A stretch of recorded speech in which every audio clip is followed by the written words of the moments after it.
बस आप लोग रेगुलर रहिए और पढ़ते रहिए, अच्छे से पढ़ते रहिए।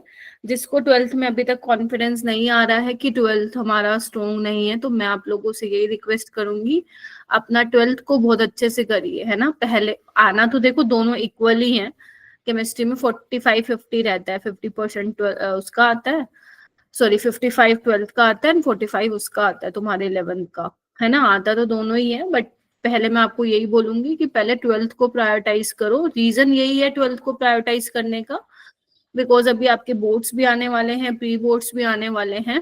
तो आप ट्वेल्थ को इस तरीके से पढ़ लो कि आप लोगों के स्कूल के एग्जाम के लिए भी हो जाए एंड तुम्हारे लिए नीट के एग्जाम के लिए भी हो जाए, ठीक है। तो इस तरीके से आपको पढ़ना है, और जो क्लासेस में आपका चलता रहेगा 11th का जो मैं करवाऊंगी, वो आप मेरे साथ साथ करते रहेंगे, ठीक है। तो कुछ चीजें हैं आप ध्यान में रखो, बहुत ज्यादा टाइम है नहीं बेटा अपने पास ना, है ना, क्योंकि ये लगा लो अब बोर्ड्स आ जाएंगे, 1 महीना तो उसी में ही चला जाएगा। ठीक है बच्चों, तो स्टार्ट करते हैं आज का लेक्चर। तो आज हम बायोमोलिक्यूल स्टार्ट करने वाले हैं। अब बायोमोलिक्यूल्स एक ऐसा चैप्टर है जो आप लोगों को यस बायो में पढ़ाया जाता है, बट ये यहाँ पे जो आप पढ़ोगे काफी सारी चीजें आप केमिस्ट्री वाली देखोगे, क्योंकि हम यहाँ पे वो बायो वाली चीजें नहीं पढ़ेंगे।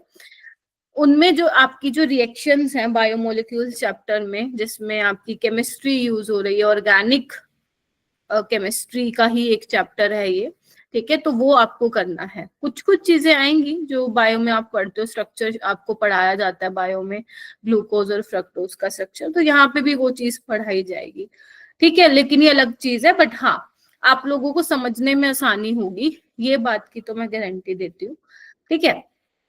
तो अब इस चैप्टर को हम फिनिश करेंगे, कंप्लीट करेंगे 5 से 6 लेक्चर के अंदर, ठीक है। तो it will take 5 to 6 lecture, ठीक है। सो आज का जो हमारा फर्स्ट लेक्चर रहेगा वो रहेगा आपका बेसिक रहेगा, और हम यहाँ पे ग्लूकोज के बारे में पढ़ना स्टार्ट कर देंगे, यानी कि कार्बोहाइड्रेट वाला आपका चलेगा, ठीक है। तो आपको स्ट्रक्चर ऑफ ग्लूकोज पढ़ना है, ठीक है। उससे रिलेटेड जो रिएक्शंस हैं आप वो पढ़ेंगे, ठीक है, और उससे रिलेटेड जो क्वेश्चन है वो आप पढ़ेंगे। अगर मैं इसकी वेटेज की बात करूं तो लास्ट अगर मैं 5 इयर्स का एनालिसिस करूं तो हर साल लगा लो 1 या 2 क्वेश्चन देखने को मिलते हैं यहाँ से। एक तो आना ही आना है, कई बार 2 क्वेश्चन भी यहाँ से आ जाते हैं। और अभी तक अगर मैं नीट के पैटर्न की बात करूं लास्ट के 5 to 6 इयर्स का, तो पैटर्न यही देखने को मिला है कि जो भी 1 से 2 क्वेश्चन आ रहे हैं इस चैप्टर से, वो एनसीईआरटी की लाइन से ही आ रहे हैं, ठीक है जी। Getting my point. तो यानी कि इस चैप्टर के लिए बहुत ज्यादा जरूरी हो जाता है कि आप लोगों को एनसीईआरटी पढ़ना ही पढ़ना है, आपके पास कोई ऑप्शन है नहीं। जो मैं पढ़ा रही हूँ नोट्स वो तो बनाने ही है, क्योंकि कुछ कुछ चीजें हैं जो नीट में नहीं, मतलब आपके एनसीईआरटी में नहीं है, बट वो आपको पढ़नी रहेंगी, तो वो तो मैं आपको करवाऊंगी करवाऊंगी। लेकिन कोई ऐसा बच्चा ना हो जो एनसीईआरटी को बिना पढ़े ये चला जाए चैप्टर। जब आप प्रीवियस ईयर क्वेश्चन करेंगे ना, मैं दिखाऊंगी आपको एनसीईआरटी की लाइन से ही क्वेश्चन उठ के आए हुए हैं, ठीक है। Okay okay. तो आज इसका असाइनमेंट तो नहीं दूंगी मैं अभी, आप क्योंकि कल ही मैंने अमीन्स का दिया था, तो इसका मैं मंडे को दूंगी। मैं देखती हूँ मॉड्यूल से कर लोगे तो मॉड्यूल देख लूंगी, अगर मैं मॉड्यूल में मुझे ढंग के क्वेश्चंस लगे तो फिर मैं मॉड्यूल के क्वेश्चन आप लोगों को दूंगी प्रैक्टिस करने, बट अगर मुझे मॉड्यूल के क्वेश्चन बहुत ज्यादा अच्छे नहीं लगे तो फिर मैं खुद से ही बना के दूंगी क्वेश्चंस को, ठीक है। तो ये सब आप ध्यान रखिएगा, एनसीईआरटी बहुत जरूरी है, ठीक है। चलिए अब बात करते हैं बायोमोलिक्यूल्स की। अब आपको पता ही है बेटा हमारी बॉडी में कितने बहुत सारी केमिकल रिएक्शंस होती हैं, राइट। बहुत कॉम्प्लिकेटेड चीज है, हमारे अंदर बहुत कॉम्प्लेक्स रिएक्शंस हो रही हैं, ठीक है। अब बायोमोलिक्यूल्स में क्या क्या आ जाता है, बायोमोलिक्यूल्स में ये आ जाता है, कार्बोहाइड्रेट्स आ जाते हैं, प्रोटीन्स आ जाते हैं, enzymes, vitamins, nucleic acid, hormones, ये सब आ जाते हैं। और आपको पता ही है अगर मैं कार्बोहाइड्रेट्स की बात करूं, प्रोटीन्स, विटामिन्स की बात करूं, ये बॉडी के लिए कितने एसेंशियल होते हैं, ठीक है, हमारी ग्रोथ के लिए कितने इंपॉर्टेंट है ये। ठीक है, तो इन्हीं सब चीजों को हमें पढ़ना है। अगर मैं आप लोगों को बोलूं बेटा ये सारे टॉपिक्स आपके सिलेबस में है नीट के, अब इसमें से सबसे ज्यादा इंपॉर्टेंट कौन सा है? अगर मैं कार्बोहाइड्रेट की बात करूं और जो प्रोटीन जिसमें आप अमाइनो एसिड्स पढ़ोगे, ये 4 दिन लेंगे, 2 दिन कार्बोहाइड्रेट लेगा एंड प्रोटीन्स भी 2 दिन लेगा, एंड बाकी ये क्या लेंगे, 1 से 2 दिन लेंगे। ठीक है, तो यानी कि सबसे इंपॉर्टेंट पार्ट अपना क्या हो गया इस चैप्टर का, कार्बोहाइड्रेट और प्रोटीन्स। वाइटामिन्स तो इतना इजी है, बहुत इजी है, एक ट्रिक बतानी होती है और वो खत्म हो जाता है टॉपिक। ठीक है, यस। और न्यूक्लिक एसिड्स है जिसमें आप आरएनए डीएनए ये सब देखते हो, वो भी थोड़ा सा उसमें बताना है, क्योंकि नीट 2023 में ना वहीं से क्वेश्चन जो है फ्रेम किया था। बेसिकली एग्जामिनर का ये रहता है कि क्योंकि उसको 1 या 2 ही क्वेश्चन सेट करना है यहाँ से, तो वो उसकी मर्जी, अगर वो कार्बोहाइड्रेट से क्वेश्चन डाल रहा है तो बाकी से नहीं डालेगा, नहीं तो वो प्रोटीन से डाल देगा, अमाइनो एसिड से, नहीं तो वो विटामिन से डाल देगा, नहीं तो वो न्यूक्लिक एसिड से डाल देगा। तो ये ज्यादा इंपॉर्टेंट है। एंजाइम और हार्मोन से ज्यादा सवाल यहाँ पे नहीं आते हैं, आप खुद देखेंगे। मैं 2 मिनट तो नहीं, 5 मिनट में निपटा दूंगी ये टॉपिक, क्योंकि यहाँ पे कुछ है नहीं। हॉर्मोन्स तो अभी ऐड हुआ है लास्ट 2 ईयर से, पहले हॉर्मोन्स टॉपिक ही नहीं था। तो हॉर्मोन्स में आपकी वही बायो वाली टर्म्स आएंगी, प्रोजेस्टेरोन, ये टेस्टोस्टेरोन, ये सब आएगा। तो वो एक छोटा सा टॉपिक ऐड हुआ है नया, तो वो अपन कर लेंगे। ठीक है, अब हम स्टार्ट करते हैं कार्बोहाइड्रेट्स। देखो नाम से ही पता चल रहा है कार्बोहाइड्रेट्स, कार्बो मतलब कार्बन है ना, और हाइड्रेट्स मतलब वाटर। तो अगर मैं बोलूं कि पहले के टाइम पे जो ये name, originally the name carbohydrate जो दिया गया था कंपाउंड्स को, उसका मतलब क्या था, हाइड्रेट्स ऑफ कार्बन। मतलब जो पहले डेफिनेशन दी गई थी कार्बोहाइड्रेट्स की, that is hydrates of carbon. और इसका जो जनरल फॉर्मूला था मेरा बेटा कार्बोहाइड्रेट्स का, वो ये था CxH2O। ठीक है, अब क्या ये डेफिनेशन सही है? अगर मैं बोलूंगी तो आंसर इज नो। ये जो डेफिनेशन है, जो ये हाइड्रेट्स ऑफ कार्बन, जो ये जनरल फॉर्मूला है, ये सब पे फिट नहीं होता है।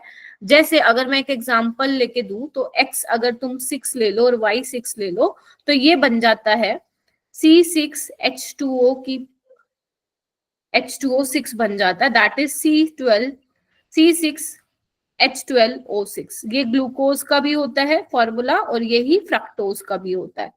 Getting my point? तो अगर मैं x को 6 और y को 6 ले लेती हूं, तो ये डेफिनेशन तो सही फिट बैठ रही है इस वाले जनरल फॉर्मूले में। लेकिन अगर मेरा बेटा मैं x की वैल्यू 2 और y की वैल्यू 2 ले लूं, तो देखना क्या बनेगा, C2H2O2 ये बनेगा। बट ये तो हमारा एसिटिक एसिड है, CH3COOH, नजर मारो, hydrogen 4, oxygen 2, carbon 2। But this is not a carbohydrate. क्या कहते हो? yes, तो अगर इसके अकॉर्डिंग चले तो ये तो हमारी डेफिनेशन में फिट ही नहीं हुआ, यानी कि कुछ ना कुछ तो गड़बड़ है इसके साथ। जैसे एक कार्बोहाइड्रेट होता है आपका रेमनोज, सुना है क्या किसी ने रेमनोज? नहीं सुना तो इट्स ओके। रेमनोज, इसका जो वो होता है फॉर्मूला जो होता है वो होता है C6H12O5। ठीक है, अब ये कार्बोहाइड्रेट है, ठीक है, दिस इज कार्बोहाइड्रेट, बट ये इस डेफिनेशन में तो फिट नहीं होता है ना। आप कोई भी कुछ भी एक्स और वाई की वैल्यू पुट करके इसको नहीं ला सकते हो C6H12O5 के। ठीक है, तो ये कार्बोहाइड्रेट होने के बावजूद भी डेफिनेशन में तो फिट नहीं हो रहा। इट मींस आप ये नहीं बोल सकते हो, अगर कोई आपसे पूछे कि कार्बोहाइड्रेट्स का है क्या है, यू कांट से कि carbohydrates are the hydrates of carbon, नहीं बोल सकते हो ये। तो ये भाई डिस्कार्ड हो गया। ठीक है, कुछ कुछ पे लग रहा था, कुछ कुछ पे नहीं लग रहा था। अब जो इसकी डेफिनेशन है जो याद की जाती है, जो आप लोगों को पढ़नी है, कार्बोहाइड्रेट्स क्या होते हैं, तो carbohydrates basically are the polyhydroxy aldehyde और कीटोन। मतलब जितने भी मैं आपके कार्बोहाइड्रेट्स पढ़ाऊंगी आप लोगों को, आप सब में देखेंगे कि वहां पे पॉलीहाइड्रोक्सी, पॉलीहाइड्रोक्सी मतलब एक से ज्यादा हाइड्रोक्सिल ग्रुप वहां पे होंगे। ठीक है, और या तो उनमें एल्डिहाइडिक ग्रुप होगा, बोलो, या फिर उसमें कीटो ग्रुप होगा। ठीक है, बोलो। Yes ma'am. ठीक है, ऐसे लिख लो इसको। यानी कि जो इसकी डेफिनेशन है, अगर कोई आपसे पूछे ना कि कार्बोहाइड्रेट्स को क्या कहते हैं, तो आप बोलोगे carbohydrates are the polyhydroxy aldehyde और कीटोन। आप वो वाली डेफिनेशन नहीं बोलेंगे कि हाइड्रेट्स ऑफ कार्बन होते हैं। पहली ये वाली चीज क्लियर हुई कि कार्बोहाइड्रेट्स क्या है। ठीक है, उसके बाद इनको हम सेक्राइड्स भी बोलते हैं। सेक्राइड्स का मतलब क्या होता है, ये वर्ड आया है सेक्रोन से। किससे आया है, सेक्रोन से। सेक्रोन मतलब होता है शुगर।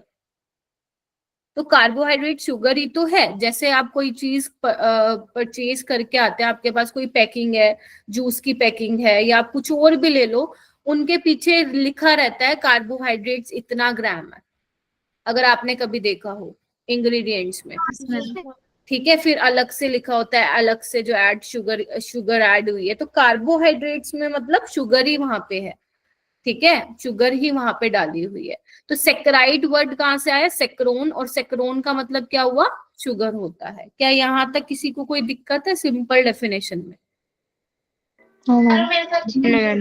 और ध्यान से सुनना, ये चैप्टर आपको बोर नहीं होना चाहिए, क्योंकि यहाँ पे देखो अब आपका लाइक न्यूमेरिकल तो वैसे भी नहीं है। ठीक है, और ये चैप्टर में याद करने की भी हैं चीजें, तो इसको हमें याद भी करना, लिख लिख के याद करना है।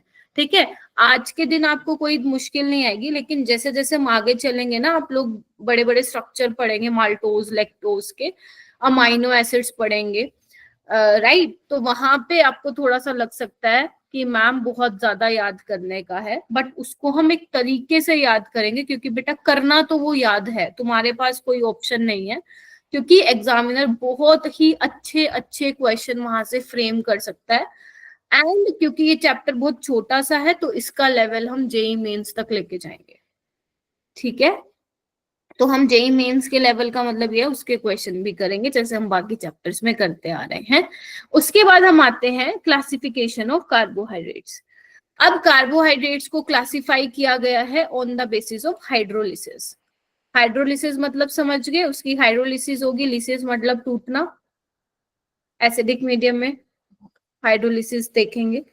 तो सबसे पहले मेरा बेटा बात आती है, ये सुंदर सुंदर नोट्स तुम्हें मिल जाएंगे, कोई दिक्कत नहीं है, लिखना चाहो तो थोड़ा हल्का हल्का लिख लो। बेसिकली यहाँ पे नोट से ज्यादा मैटर करेगा, प्रैक्टिस में आप लोगों को करवाऊंगी लिखने की। तो सबसे पहले आता है मोनोसेक्राइड्स। मोनो मतलब एक, सेक्राइड कहाँ से आया, सेक्रोन शुगर। ठीक है, तो बेटा जितने भी आपके मोनोसेक्राइड्स हैं, अगर आप उनकी हाइड्रोलिसिस कराते हो ना, तो वो हाइड्रोलाइज नहीं होंगे, मतलब वो आगे फर्दर नहीं टूटेंगे अपॉन हाइड्रोलिसिस। ठीक है, जैसे आपका जो ग्लूकोज है, ग्लूकोज तो बहुत ही फेमस है, सुना हुआ है आपने, फ्रक्टोज हो गया, राइबोज हो गया, मैनोज हो गया, ठीक है, गैलेक्टोज हो गया, और भी होते हैं काफी सारे मोनोसेक्राइड जो आपको आने वाले टाइम में पता चलेंगे। तो ये सारे मोनोसेक्राइड्स होते हैं, एटलीस्ट ये तो आपको याद रखना ही रखना है। ग्लूकोज और फ्रक्टोज तो आपको टिप्स पे पता होना चाहिए कि दीज टू आर मोनोसेक्राइड्स। मतलब अगर आप ग्लूकोज की हाइड्रोलिसिस कराते हो, तो ग्लूकोज से ग्लूकोज जो है फर्दर किसी और में डिवाइड नहीं होगा और किसी में वो नहीं टूटेगा, ग्लूकोज ग्लूकोज ही रहने वाला है। ठीक है जी। और जितने भी मोनोसेक्राइड हैं उसमें जो कार्बन होते हैं, एन जो होता है उनका 3 to 7 होता है। ठीक है, 3 to 7 होता है। इतना क्लियर हुआ सबको? Yes ma'am. उसके बाद हम आते हैं ओलिगोसेक्राइड में। ओलिगोसेक्राइड मतलब क्या होता है, अगर आप इनकी ओलिगो जो सेक्राइड है उसमें डाइसेक्राइड भी आ जाते हैं आपके, अगर आप इनकी हाइड्रोलिसिस कराते हो, तो हाइड्रोलिसिस कराने पे आपको फर्दर मोनोसेक्राइड्स की यूनिट्स मिलती हैं, और कितनी मिल सकती हैं, 2 to 10 आपको मिल सकती हैं। ठीक है, जैसे इसका जो पॉपुलर एग्जाम्पल है मेरा बेटा, पॉपुलर एग्जाम्पल है इसका सुक्रोज है, माल्टोज है, लैक्टोज है, ये तीनों क्या होते हैं, ओलिगो। और अगर ओलिगो में भी मैं थोड़ा अंदर जाऊं, तो दीज आर आपके डाइसेक्राइड। ठीक है, डाइसेक्राइड का मतलब क्या होगा कि जब आप सुक्रोज की हाइड्रोलिसिस करोगे, तो वो 2 मोनोसेक्राइड की यूनिट में टूटेंगे। माल्टोज की हाइड्रोलिसिस कराओगे, तो टूटने के बाद आपको 2 सेम या डिफरेंट मोनोसेक्राइड्स आपको मिल सकते हैं। And same for lactose. ठीक है जी, बोलो। तो 2 से 10 मोनोसेक्राइड की यूनिट्स आपको मिल सकती हैं जब आप ओलिगोसेक्राइड्स की हाइड्रोलिसिस कराओगे। आपके सिलेबस में क्या है, आपके सिलेबस में एक तो मोनोसेक्राइड्स के बारे में पढ़ना है, मोनोसेक्राइड में भी स्पेसिफिक आपको ग्लूकोज और फ्रक्टोज के बारे में पढ़ना है, एंड डाइसेक्राइड में आपको सुक्रोज, लैक्टोज, माल्टोज के बारे में पढ़ना है। फिर उसके बाद आता है पॉलीसेक्राइड। पॉलीसेक्राइड का मतलब होता है कि भाई साहब जब आप इनकी हाइड्रोलिसिस कराते हो तो आपको large number of monosaccharides units मिलती हैं, मतलब बहुत ज्यादा। ठीक है, यहाँ पे देखो एन क्या बोल रखा है, 100 से 3000 तक हो सकता है। ठीक है, देख रहे हो, जब आप मतलब मान लो कोई भी आपका क्या बोलते हैं पॉलीसेक्राइड है, ठीक है, तो आप जब वो करोगे हाइड्रोलिसिस कराओगे तो बहुत सारे आपको मोनोसेक्राइड्स की यूनिट मिल सकती है। इसका जो एग्जाम्पल है वो क्या है, हमारे पास स्टार्च है, सेलुलोज है, और इसके अलावा एक आता है ग्लाइकोजन। ठीक है, जैसे आप स्टार्च में पढ़ेंगे आप मुझसे अमाइलोज, अमाइलोपेक्टिन, है ना, ये सब आप पढ़ेंगे। ठीक है, तो ये आते हैं पॉलीसेक्राइड में, जहां पे बहुत सारे जो है आपको मोनोसेक्राइड मिलते हैं। ठीक है जी। Yes ma'am. Yes ma'am. बस अब आगे आते हैं, अब आते हैं शुगर एंड नॉन शुगर की डेफिनेशन पे। सिंपल सी बात है, जहां मेरे को लगेगा ना ज्यादा कुछ बहुत ज्यादा नहीं है बताने का, वहां पे मैं बस ऐसे बताऊंगी। जैसे शुगर और नॉन शुगर को कैसे आप एक्सप्लेन करेंगे, तो इसमें सिंपल ये बोला कार्बोहाइड्रेट शुगर ही होती है, तो उन्होंने कहा वो वाले कार्बोहाइड्रेट जो मीठे हैं टेस्ट में उनको आप शुगर बोल दो कलेक्टिवली, है ना, और जो स्वीट इन टेस्ट नहीं है उनको आप क्या बोल दोगे, नॉन शुगर है। ठीक है, ओके।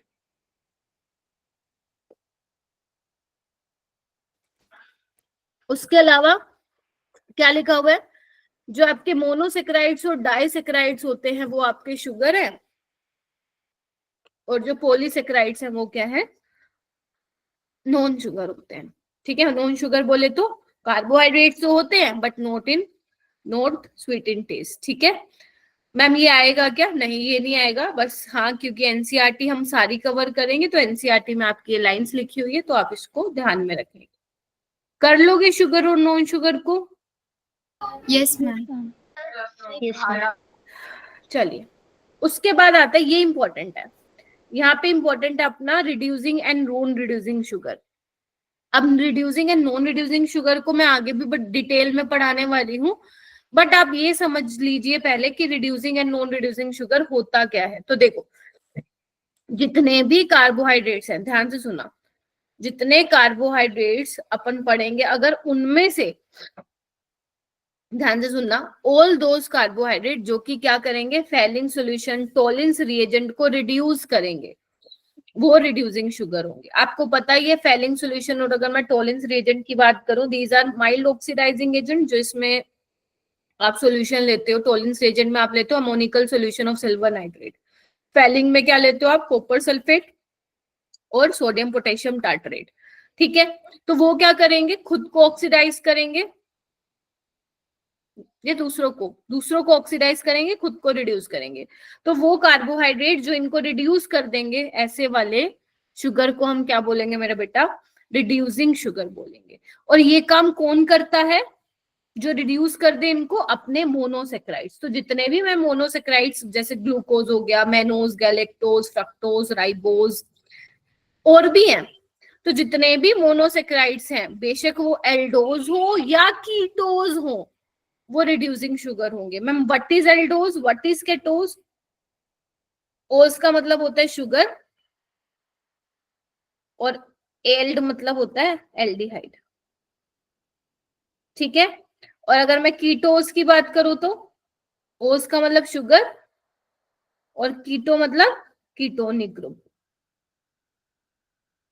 बोलो हाँ के नाम। Yes ma'am. अब मैम लेकिन आपने तो बताया था जो फेलिंग और ये टॉलरेंस टेस्ट होते हैं तो एल्डिहाइड ही देते हैं, है ना, फिर आपने यहाँ पे कीटोज क्यों लिखा, ये इंपॉर्टेंट है, यहाँ पे स्टार मार्क करो।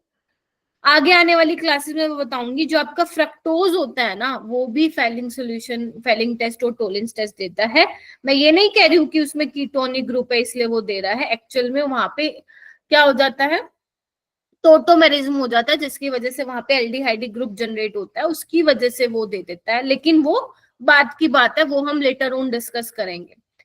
तो जितने भी सुन लो, जितने भी मोनोसेक्राइड्स हैं, बेशक उनमें एल्डिहाइडिक ग्रुप है या कीटोनिक ग्रुप है, वो रिड्यूसिंग शुगर होंगे मोनोसेक्राइड्स। अगर मैं डाइसेक्राइड्स की बात करूं मेरा बेटा, तो यहाँ पे अपन को पहचानना पड़ेगा कि कौन देगा और कौन नहीं देगा, मतलब कौन रिड्यूसिंग शुगर होगा और कौन नहीं होगा, इसको पहचानने का तरीका होता है।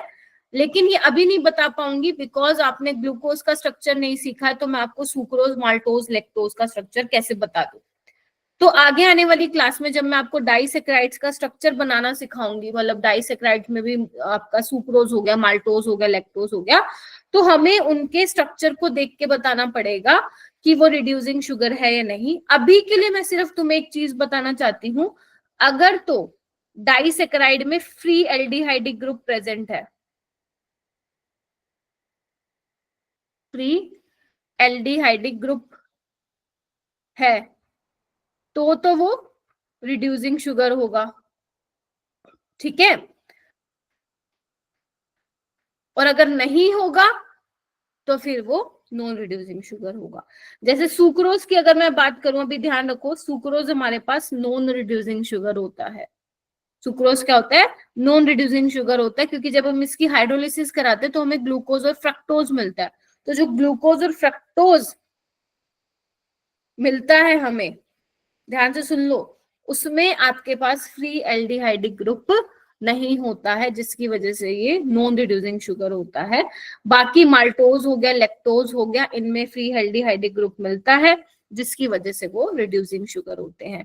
अभी आपको ये इतने से अच्छे से समझ नहीं आएगा, वाई? बिकॉज आपने स्ट्रक्चर देखा ही नहीं। जब मैं आपको स्ट्रक्चर दिखाऊंगी ना, तो आपको देखना सिखाऊंगी, देखो बेटा फ्री एल्डिहाइडिक ग्रुप है, एल्डिहाइड का ग्रुप फ्री है, देखो, तो ये रिड्यूसिंग शुगर होगा। अभी के लिए क्या ध्यान रखना है, सारे मोनोसेक्राइड, डाइसेक्राइड में सुक्रोज रिड्यूसिंग शुगर नहीं होता है, बस ये आपको ध्यान रखना है, और मोनोसेक्राइड रिड्यूसिंग शुगर होता है, ठीक है जी। Yes, ma'am. Yes, ma'am. अभी के लिए ये ध्यान रखना है आपको। हाँ, आगे मैं बताऊंगी आप लोगों को आगे आने वाली क्लासेस में। क्या सबको सुनाई दे रहा है? परिधि, Dimple, Komal, Salam, Sumaira, yes ma'am. Sana? Yes ma'am. Great great. अच्छा, आज की क्लास में ज्यादा बच्चे हैं भाई, तुम लोग 8:45 वाली क्लास में गायब हो जाते हो, है जी। चलो, अभी तो हमने on the basis of hydrolysis जो है कार्बोहाइड्रेट्स को क्लासिफाई किया था। नाउ अब हम मोनोसेक्राइड्स को भी क्लासिफाई कर सकते हैं on the basis of the number of carbon atom. कैसे करेंगे, आइए। जैसे मान लो, अगर नंबर ऑफ, मैंने बोला ना मोनोसेक्राइड में कितने हो सकते हैं नंबर ऑफ कार्बन एटम, 3 से 7, ठीक है। तो अगर मैं 3 कार्बन का मेरे पास कोई मोनोसेक्राइड है, तो उसका नाम क्या हो जाएगा? अगर एल्डिहाइडिक ग्रुप है उसके पास, तो एल्डो ट्राईयूज। एल्डो मतलब एल्डिहाइड, ट्राई मतलब 3, ओस मतलब शुगर। जनरल इसकी टर्म होती है ट्राईयूज। अगर 4 है तो टेट्रोज, एल्डो टेट्रोज, कीटो टेट्रोज। कीटो मतलब कीटोनिक ग्रुप, टेट्रो मतलब 4, ओज मतलब शुगर। पेंटोज में एल्डो पेंटोज, कीटो पेंटोज। 6 में एल्डो हेक्सोज, कीटो हेक्सोज। सेप्टोज में एल्डो हेप्टोज, कीटो हेप्टोज। क्या ये समझ में आया? Yes, ma'am. यस शिखा? मैम। ग्रेट। प्रिंस, हुस्नवाज, पीयूष, कोमल यस पांडे, मैम। कोमल पांडे, तमन्ना, चेतना, नाजो। मैम ये टेबल नहीं, लिखने की जरूरत नहीं है, इंपॉर्टेंट इतनी है नहीं खास, ठीक है। एनसीईआरटी में भी मार्क कर लोगे तो भी चलेगा बेटा। चलो, कुछ कुछ छोटे छोटे क्वेश्चन है, जस्ट जितना मैंने पढ़ाया है वो आप मुझे बता दीजिए फटाफट, ताकि मेरे को ये पता चले आता है कुछ पढ़ा, मतलब कुछ समझा है तुम लोगों ने।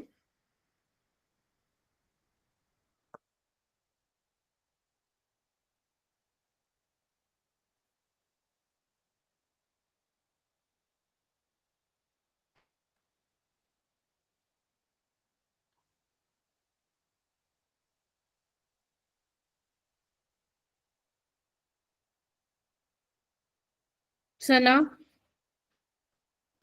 Ma'am first option. ठीक है, तो मोनोसेक्राइड्स की फर्दर हाइड्रोलिसिस नहीं हो सकती है।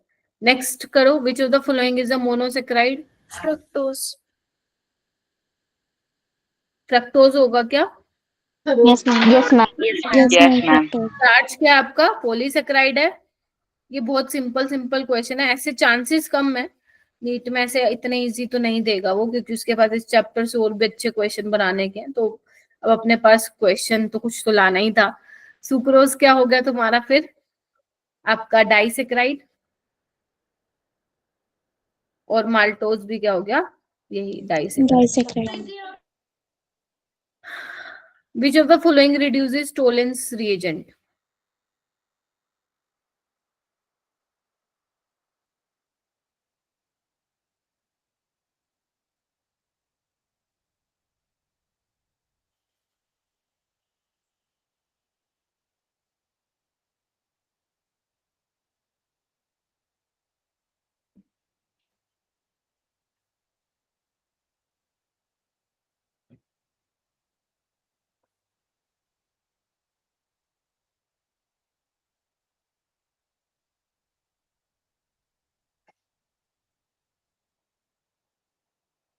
कोमल Sharma. Ma'am all. Very good. ठीक है, ग्लूकोज, फ्रक्टोज, लैक्टोज। ग्लूकोज और फ्रक्टोज तो मोनोसेक्राइड है, तो वो तो करेंगे ही करेंगे। लैक्टोज में अभी तो सिर्फ मैंने रट्टा मरवाया है, गेटिंग माय पॉइंट? लैक्टोज, हाँ लैक्टोज में क्या होता है ना मेरा बेटा, डाइसेक्राइड है ये। जब लैक्टोज को आप देखोगे तो ये फर्दर हाइड्रोलिसिस होगा आपका ग्लूकोज और उसमें गलेक्टोज में। तो फिर इसमें क्या होगा, फ्री एल्डिहाइड ग्रुप प्रेजेंट होगा, जिसकी वजह से वो टोलेंस टेस्ट पॉजिटिव देता है। आगे आने वाली क्लास में तुम्हें स्ट्रक्चर के थ्रू पता चल जाएगा। ओके। हाँ जी, तो ओल हो जाएगा इसका। यहाँ पे बोल रहे ग्लूकोज रिड्यूसेस, तो बताओ। ऑल। ओल। ऑल। ओल, चलो यस ओल। टोलेंस, क्योंकि एल्डिहाइड ग्रुप होता है, अभी मैं बताऊंगी ग्लूकोज का स्ट्रक्चर। टोलेंस रिएजेंट भी देगा, फेलिंग टेस्ट भी देगा, बेंडिक सॉल्यूशन भी हमने पढ़ा था, तो इसका आंसर क्या आ जाएगा? ओल। तो ये छोटी छोटी चीजें हैं जो बिल्कुल बेसिक बेसिक चीजें हैं, मतलब इतना तो आप लोगों को मालूम होना ही चाहिए। अब हम धीरे धीरे बढ़ रहे हैं स्ट्रक्चर ऑफ ग्लूकोज की तरफ। उससे पहले हम देख लेते हैं प्रिपरेशन ऑफ ग्लूकोज, की ग्लूकोज को आप किस तरीके से बना सकते हो।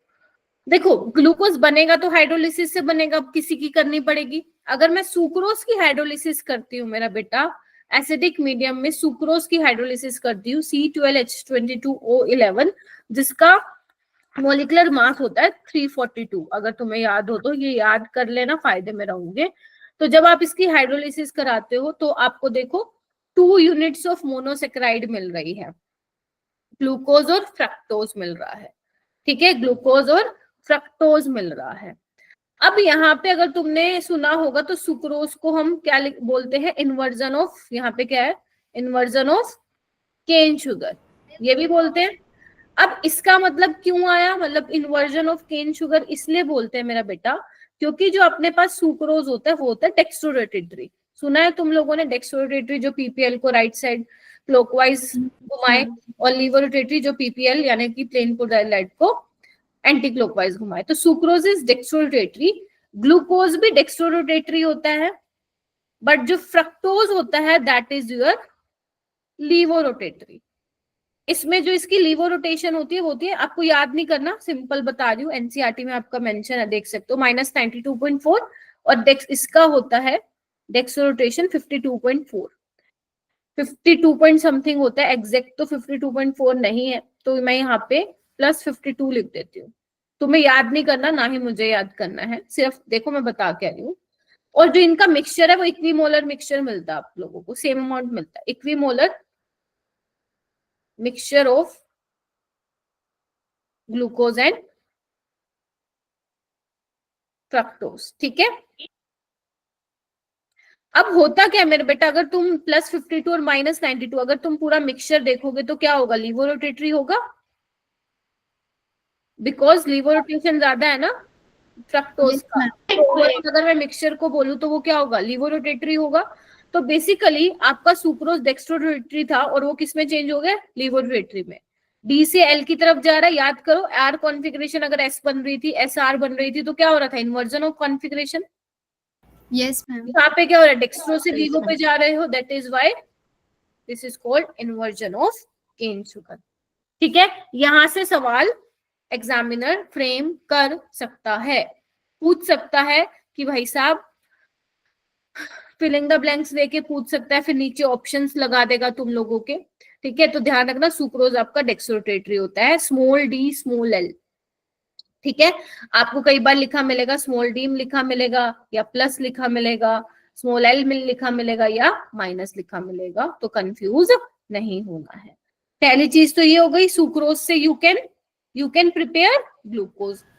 और अगर मैं स्टार्च की बात करूं, स्टार्च में क्या होता है बेटा, एन की आप कितने भी इसकी यूनिट्स हो सकती हैं। ठीक है, मैंने आपको बताया था ओलिगो में 100 से 3000।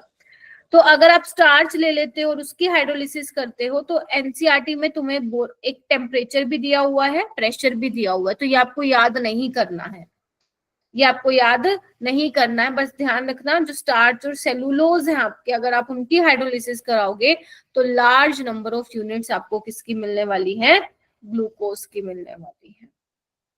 किसकी मिलने वाली है, बोलो, ग्लूकोज की। ग्लूकोज वाली। अभी तक कुछ ऐसा लग रहा है जो आपको लग रहा है मैम ये तो हम याद बिल्कुल नहीं कर पाएंगे, है तो बताओ। सुक्रोज का आपने मोलर मास बताया था। सुक्रोज का क्या बताया था, मोलर मास 342। ये तुम्हारे वहां सॉल्यूशन वाले चैप्टर में काम आता है। सुक्रोज का याद रख लो, ग्लूकोज का 180 होता है, यूरिया का 60 होता है ना। जब तुम वो कॉलिगेटिव प्रॉपर्टी वाले सवाल करते हो, वैसे तो एग्जामिनर दे देता है तुम्हें, बट हो भी सकता है ना भी दे। तो ये 3-4 ऐसे हैं जो तुम लोगों को पता होने चाहिए। ठीक है, चलूं मैं आगे। अभी तक कुछ ऐसा नहीं है जो आप लर्न ना, मतलब जो आपको याद ना रह सके। अब हम आगे आते हैं ग्लूकोज के स्ट्रक्चर पे। ठीक है, ओके, सो ग्लूकोज बेसिकली क्या है, ग्लूकोज इज एन एल्डोहेक्सोज। मतलब एल्डोहेक्सोज मतलब किसमें, एक तो एल्डिहाइडी ग्रुप है और इसमें 6 कार्बन है। अभिषेक लेट हो गए आज। Good evening ma'am, sorry ma'am marketing गया था मैम। अच्छा, 6 कार्बन होते हैं। ठीक है, इसका जो मॉलिक्यूलर फॉर्मूला मिला वो हमें मिला C6H12O6। अगर देखो अपना, तुम थोड़ा सा ध्यान से देखना, मैं तुम्हें कैसे किस तरीके से ये करवाऊंगी। अगर तुम एनसीईआरटी में देखोगे ना, ये सब एनसीईआरटी में लिखा हुआ है, वो तो हमें कवर करना ही है। एनसीईआरटी में क्या लिखा हुआ है कि कुछ कुछ एविडेंसेस आपको बताए हुए हैं, कुछ कुछ प्रूफ, बेसिकली कुछ कुछ रिएक्शंस करवा के देखी हैं, जिससे मतलब जिनसे ये पता चलता है कि ग्लूकोज का स्ट्रक्चर कुछ इस तरीके से होगा। किस तरीके से होगा, आइए सबसे पहले मैं ग्लूकोज का फिशर फॉर्म बना रही हूँ। क्या मैंने तुम्हें फिशर प्रोजेक्शन बताया था ना। Yes ma'am. Yes ma'am. हाँ, तो यहाँ पे लिखो CHO 6 कार्बन होते हैं, सेकेंड वाले कार्बन पे लगता है HOH, थर्ड वाले कार्बन पे बस ध्यान रखना है तुम्हें, वहां पे OHH लगता है, फिर HOH लगता है, फिर 5वें वाले कार्बन पे HOH लगता है, और छठे वाले 6th वाले कार्बन पे क्या लगता है, CH2OH। इस तरीके से this is your Fischer projection of glucose. दिख रहा है आप लोगों को, ये क्या है आपका फिशर प्रोजेक्शन है ग्लूकोज का। ऊपर आपको पता ही है ऑक्सीडाइजेबल ग्रुप लगाते हो, CHO लगा हुआ है यहाँ पे। ठीक है, अच्छा, तो बेसिकली जो स्ट्रक्चर होता है वो इस तरीके से होता है। तो एनसीईआरटी में किस तरीके से आप लोगों को चीजें बताई गई हैं कि आपको रिएक्शन करवा करवा के देखा है और बोल रहे हैं कि इस रिएक्शन की हेल्प से हमें ये पता चलता है कि हाँ, कार्बन में क्या है, कार्बन में 5 OH है। ये भी प्रूफ, बेसिकली वो एविडेंसेस हैं ये सारे, जो अभी रिएक्शंस में आपको कराऊंगी ना, उससे पता चलता है कि ग्लूकोज के स्ट्रक्चर में 6 कार्बन लाइन में है, उसमें एल्डिहाइड ग्रुप प्रेजेंट है, उसमें प्राइमरी अल्कोहल वाला ग्रुप है, उसमें 5 जो है OH ग्रुप है। ठीक है, तो इस तरीके से आपको वहां पे बताई हुई है। बट अपने को क्या करना है, अपने के नीट में ऐसे तो पूछेंगे नहीं, तो आपको सिंपल क्या करना है, ग्लूकोज की रिएक्शंस को स्टडी करना है। तो सबसे पहले तो आप लोग ये देखिए कि ग्लूकोज का स्ट्रक्चर किस तरीके से बनता है। तो आज की क्लास में आपका कम से कम 3 से 4 बार भी मैंने कम बोला है, 5 से 6 बार ग्लूकोज का स्ट्रक्चर बनाएंगे, ताकि आपको क्या है अच्छे से वो याद हो जाए। ठीक है, तो अगर आप देखोगे ये भी ग्लूकोज ही है जिसको मैंने इस तरीके से लिखा हुआ है, देख पा रहे हो।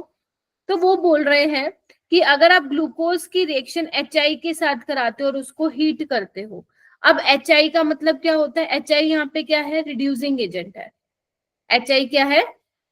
रिड्यूसिंग एजेंट है। और रिड्यूसिंग एजेंट क्या करता है? बताओ भाई, कौन बताएगा? शिखा।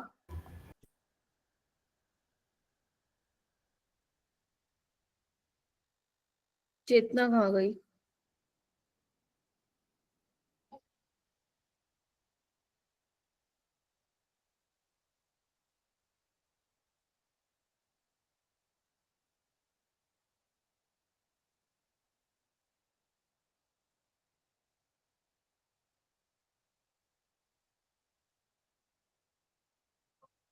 जो दूसरों को रिड्यूस करे और खुद को ऑक्सीडाइज। ऑक्सीडाइज। देखो, अब यहाँ पे देखो, दूसरों को रिड्यूस करेगा मतलब ग्लूकोज को रिड्यूस करेगा, मतलब ग्लूकोज का रिडक्शन होने वाला है। रिडक्शन मतलब गेन ऑफ हाइड्रोजन। तुम्हें कुछ नहीं करना, जहां जहां ये OH लगा हुआ है ना, वहां वहां पे तुम क्या लगा देना? हाइड्रोजन हाइड्रोजन लगा देना। देख रहे हो? तो अगर आप जहां जहां ऑक्सीजन है वहां वहां हाइड्रोजन लगा दोगे तो क्या तुम्हें ये नहीं मिल जाएगा? ये वाला पहला जो कार्बन है, मैं इसको 1 2 3 लिख रही हूँ, 1 2 3 4 5 6। तो पहला जो है CH3 बन जाएगा, दूसरा CH2, तीसरा CH2, चौथा CH2, पांचवा CH2 और छठा CH3। तो ये हमारे पास क्या बन गया? एनहेक्सेन नहीं बन गया? बोलो। अगर तुमने HI के साथ रिएक्शन करी तो ये रिडक्शन का मतलब क्या होता है? तुम्हें समझा रही हूँ ताकि तुम्हें याद रहे। गेन ऑफ हाइड्रोजन, तो तुम जहां जहां ऑक्सीजन लगा हुआ है उसको हटा के हाइड्रोजन लगा दो, बस बन गया। बन गया। तो यानी कि इससे ये पता चलता है, अगर तुम NCERT पढ़ोगे, तुम्हें यहाँ पे देखो दिख भी रखा है, ऑन प्रोलोंग्ड हीटिंग, मतलब बहुत लंबे टाइम तक जब तुम हीट करते हो ग्लूकोज को तो एनहेक्सेन मिलता है। और इससे ये पता चलता है कि सारे के सारे जो 6 कार्बन होते हैं वो स्ट्रेट चेन में होते हैं ग्लूकोज में। बट हमने तो ऑलरेडी ग्लूकोज का स्ट्रक्चर बना के रिएक्शन करवा रहे हैं। बट NCERT बोलती है कि ये एविडेंसेस मिले हैं। और तुम्हारे बोर्ड के एग्जाम में भी 2-3 नंबर का क्वेश्चन यही आएगा कि कोई भी 4 एविडेंस लिखो जिससे हमें ये पता चले कि भाई साहब ग्लूकोज में ये चीजें होती है कि 6 कार्बन होते हैं, 5 OH होते हैं, एक एल्डिहाइड ग्रुप होता है, एक प्राइमरी अल्कोहल वाला ग्रुप होता है। तो पहली रिएक्शन तुम्हारे ग्लूकोज की ये थी। हो गया? Yes ma'am. सबका हो गया? प्लीज जल्दी से कंफर्म करो। चेतना कहाँ रहेगी? चेतना,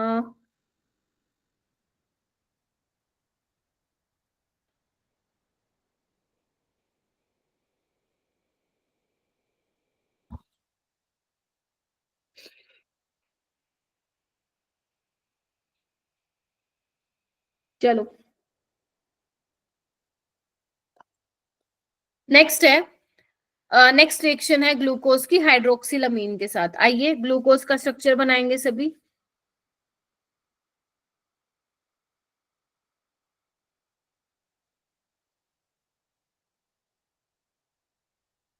याद हो गया होगा? Yes ma'am. बनाइए। ध्यान रखना तीसरे वाले कार्बन पे चेंज है कॉन्फ़िगरेशन। यहाँ पे OH लेफ्ट में आ जाता है, ठीक है? कहीं पता चले कब गलती कर दी। गलती करना अफोर्ड नहीं कर सकते इस चैप्टर में। चलो ठीक है, अब आपने उसकी रिएक्शन करवाई है हाइड्रोक्सिलामीन। क्या सबको पता है हाइड्रोक्सिलामीन ये होता है? सना, अंशिका? मैम इसमें हाँ। 5 कार्बन है। अच्छा मैंने कितने, अच्छा मैंने 5 ही बना दिए क्या? एक और बनाओ। तभी मैं सोचू थोड़ा छोटा क्यों लग रहा है ये। ठीक है, एक और बनाओ। तो अब देखो यहाँ पे आपको ये रिएक्शन याद है?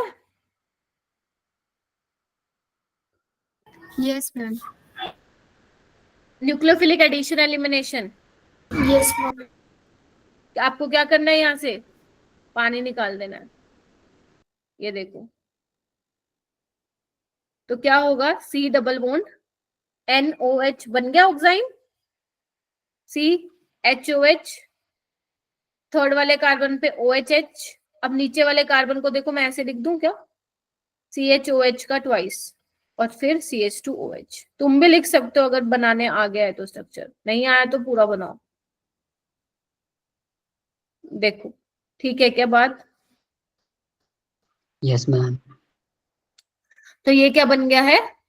ग्लूकोज का ही, ग्लूकोज से बनाया ना तुमने, तो ये ऑक्साइन बन चुका है, ग्लूकोक्साइन। ठीक है, this is first, this is second reaction. इससे क्या पता चलता है? तुम्हें पता है जो ये रिएक्शन हमने कराई है ये तभी हो सकती है जब कोई कार्बोनिल ग्रुप प्रेजेंट हो, तो यानी कि ग्लूकोज में कार्बोनिल ग्रुप प्रेजेंट है। ठीक है जी, आगे चलो। अगर मैं साइनाइड के साथ रिएक्शन कराती हूं, करना, बनाना, एक बार स्ट्रक्चर बनाओ, चलो। HOH, थर्ड वाले कार्बन पे क्या होगा, बोलो? OHH, Yes, ma'am. Yes, ma'am. CH2H, शाबाश, CH2OH, बढ़िया। अब तुम करा रहे हो HCN के साथ, तो क्या रिएक्शन होती है? तुम्हें पता है sp2 होता है, प्लेनर है तो किसी भी साइड से अटैक कर सकता है। ठीक है, मैं एक बना के दिखा रही हूँ। तो यहाँ पे क्या होगा? CnHOH, बोलो, यही बनेगा।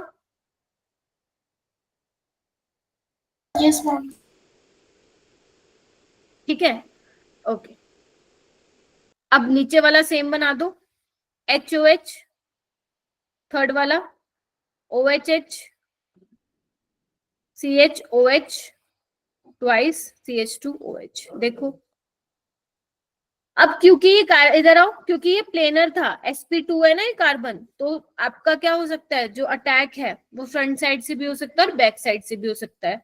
ये देखो, ये कार्बन कायरल है, यानी कि OH आपका राइट हैंड साइड भी लग सकता है और लेफ्ट हैंड साइड भी बन सकता है, तो इसका एक और भी बन सकता है जिसमें OH आपका लेफ्ट हैंड साइड होगा, because this is a chiral centre. हो गया? Yes, ma'am. Yes ma'am. ठीक है, तो यहां से भी हमें ये पता चलता है कि यहाँ पे कि ग्लूकोज में कार्बोनिल कार्बन रहा होगा, तभी ये रिएक्शन हो रही है। हमने तो हालांकि क्या किया है, डायरेक्ट ग्लूकोज पे करवाई है ना रिएक्शन, लेकिन आपकी एनसीईआरटी को, एनसीईआरटी इसको थोड़ा अलग तरीके से लिखती है, बट हमें वो कोई बात नहीं, ऐसा करने की जरूरत भी नहीं है। आप ये सीखो जो मैं पढ़ा रही हूँ। उसके बाद बेटा जो फोर्थ रिएक्शन आती है, वो आती है कि अगर आप ग्लूकोज की रिएक्शन करवाते हो माइल्ड ऑक्सीडाइजिंग एजेंट के साथ। पहले तो स्ट्रक्चर बनाओ सारे।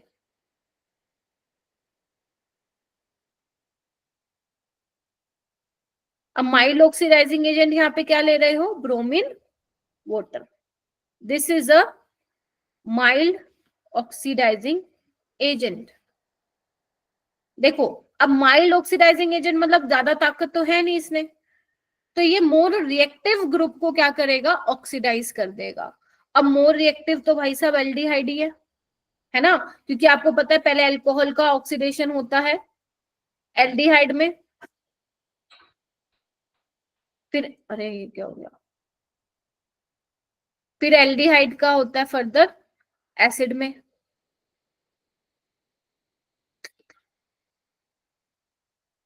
है ना, बोलो। Yes, ma'am. तो यहाँ पे रिएक्टिव, यहाँ पे एल्डिहाइड तो बना ही हुआ है, ठीक है, और ये अल्कोहल है, माइल्ड ऑक्सीडाइजिंग एजेंट है, तो ये सिर्फ क्या करेगा, एल्डिहाइड वाले ग्रुप को चेंज कर देगा, किसमें, एसिड में। Acid. बाकी सारा क्या होगा अपना, सेम रहेगा, बाकी में कोई चेंज नहीं आएगा मेरा बेटा, सब कुछ सेम ही रहने वाला है। प्राइमरी, अगर तुम्हें लग रहा है मैं प्राइमरी अल्कोहल को भी एल्डिहाइड में चेंज कर देगा, आंसर इज नो, सिर्फ ये एल्डिहाइड ग्रुप को ही COH में चेंज करेगा। इसका नाम क्या है मेरा बेटा, ग्लूकोनिक एसिड, और ग्लूकोनिक एसिड एक मोनोकार्बोक्सिलिक एसिड है, क्योंकि एक ही COH ग्रुप है। क्या ये वाली रिएक्शन समझ में आई, क्योंकि बहुत इंपॉर्टेंट है, और इससे ये पता चलता है कि भाई साहब एक एल्डिहाइडिक ग्रुप रहा होगा। ठीक है, तो इस रिएक्शन के थ्रू हमें ये पता चला।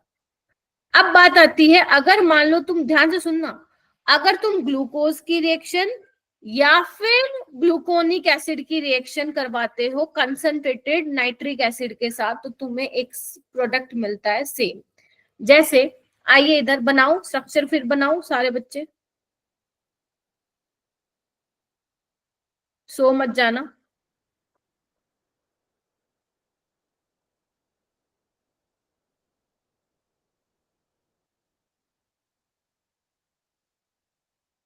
ठीक है, ग्लूकोज की रिएक्शन कराते हो तुम कंसंट्रेटेड HNO3 के साथ। कंसंट्रेटेड HNO3 क्या है, स्ट्रॉन्ग ऑक्सीडाइजिंग एजेंट है, तो ये एल्डिहाइड को भी नहीं छोड़ेगा और ना ही प्राइमरी अल्कोहल को छोड़ेगा।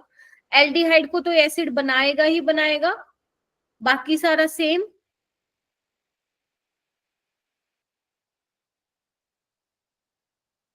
और प्राइमरी अल्कोहल को भी किसमें चेंज कर देगा, एसिड में। इसका नाम क्या होता है, बोलो, सैक्रिक एसिड। Saccharic acid. नई नई चीजें हैं, I know it will take time, थोड़ा सा टाइम लेंगे इन चीजों को ध्यान रखने में, ठीक है, बोलो। Yes. और अगर तुम मान लो ग्लूकोनिक एसिड की भी रिएक्शन कराते हो with concentrated HNO3, gluconic acid क्या था, COH, HOH, OHH, CHOH का twice CH2OH, this is your gluconic acid. तो जब तुम ग्लूकोनिक एसिड का भी कराओगे ऑक्सीडेशन इसकी प्रेजेंस में, तो प्राइमरी अल्कोहल किस में चेंज हो जाएगा, एसिड में, ठीक है। Yes, ma'am.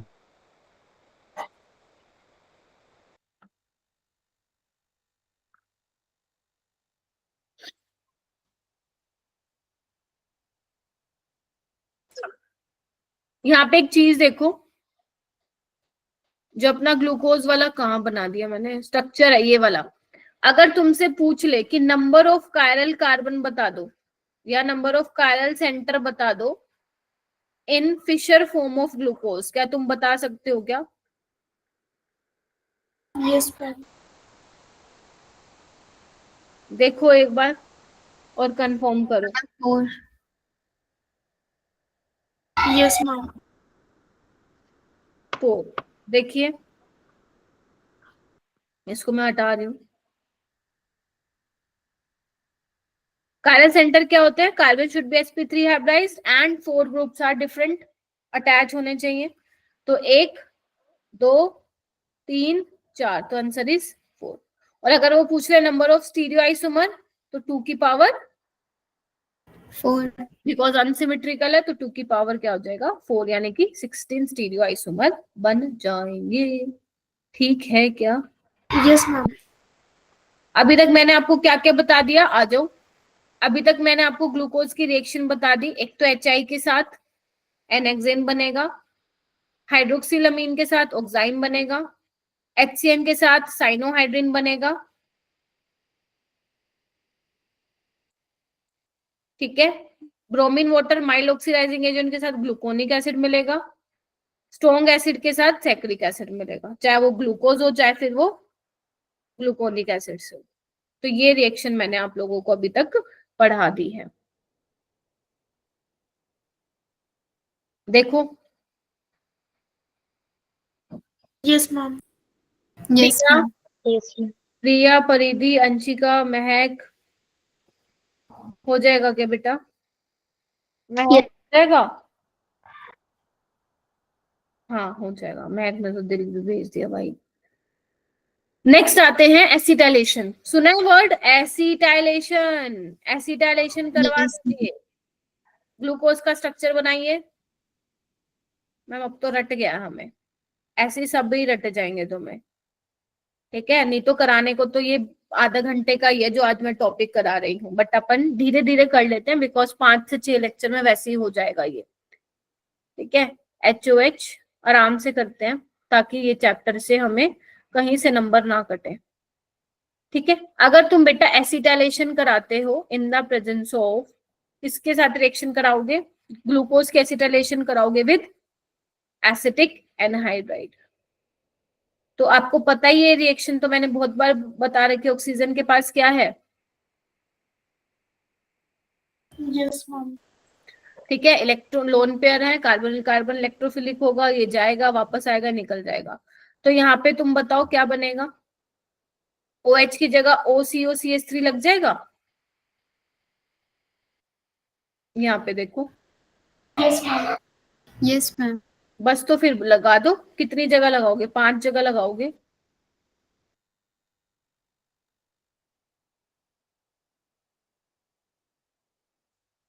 दीप्ति लीव क्यों करनी है क्लास?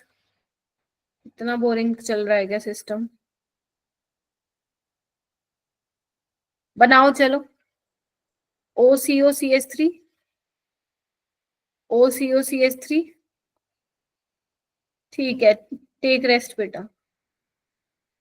OCO CS3 यानी कि इससे क्या पता चला है? एसिटाइलेशन हो गई ना, पेंटा एसीटेट बन गया, है ना? तो यानी कि इससे क्या कंफर्म हो जाता है कि 5 OH ग्लूकोज में रहे होंगे। Yes ma'am. हो गई ये वाली रिएक्शन भी, जल्दी से कर लीजिए फिर हम आगे चलते हैं। मैम नाम क्या लिखाई आपने? पेंटा एसीटेट बेटा।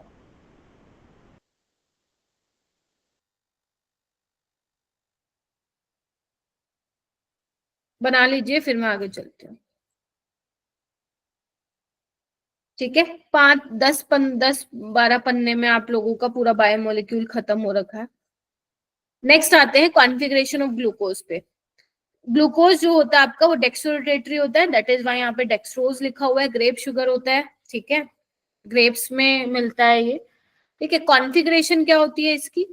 देखो, ग्लूकोज को जब आप नाम लिखते हो ना ग्लूकोज का, तो हम इस तरीके से लिखते हैं उसका नाम, D+ ग्लूकोज। अब यहाँ पे प्लस का मतलब है डेक्स्ट्रोरोटेटरी, ठीक है, डेक्स्ट्रोरोटेटरी। और डी का मतलब क्या है? डी कॉन्फ़िगरेशन है, ठीक है। अब किसी की अगर तुम लोगों को याद हो तो मैंने तुम्हें स्टीरियो आइसोमेरिज्म बताया था, DL कॉन्फ़िगरेशन। मैंने कहा था कार्बोहाइड्रेट्स में हम ये बहुत यूज करते हैं, DNL, capital DNL, note small d small. तो कैपिटल किसी भी कार्बोहाइड्रेट को देख के आप ये कैसे बताओगे कि मैम ये डी कॉन्फ़िगरेशन का है, ये एल कॉन्फ़िगरेशन का है? तो उसके लिए जो हम रेफरेंस यूनिट लेते हैं ना, जिसके रिस्पेक्ट में हम देख के बताते हैं, वो होती है तुम्हारी यूनिट ग्लिसरल्डिहाइड की। किसकी होती है? ग्लिसरल्डिहाइड। अब ग्लिसरल्डिहाइड क्या होता है? कार्बन के ऊपर CHO, HOH, CH2OH ये होता है, this is your glyceraldehyde. Getting my point? तो आपको क्या करना होता है, जो ग्लिसरल्डिहाइड होता है उसमें देखो, जो ये कायरल कार्बन है, आपको ये देखना होता है यहाँ पे कि OH कौन सी पोजीशन पे लगा हुआ है। अगर OH आपके राइट पोजीशन पे लगा हुआ है तो हम बोल देते हैं D, और अगर लेफ्ट हैंड साइड लगा होता है तो हम क्या बोल देते हैं? L। पढ़ाया था मैंने। और एक Yes. चीज ये भी ध्यान रखना, जो कैपिटल D और कैपिटल L है, ये तो बताता है कॉन्फ़िगरेशन ऑफ कार्बोहाइड्रेट। ध्यान से सुन लो,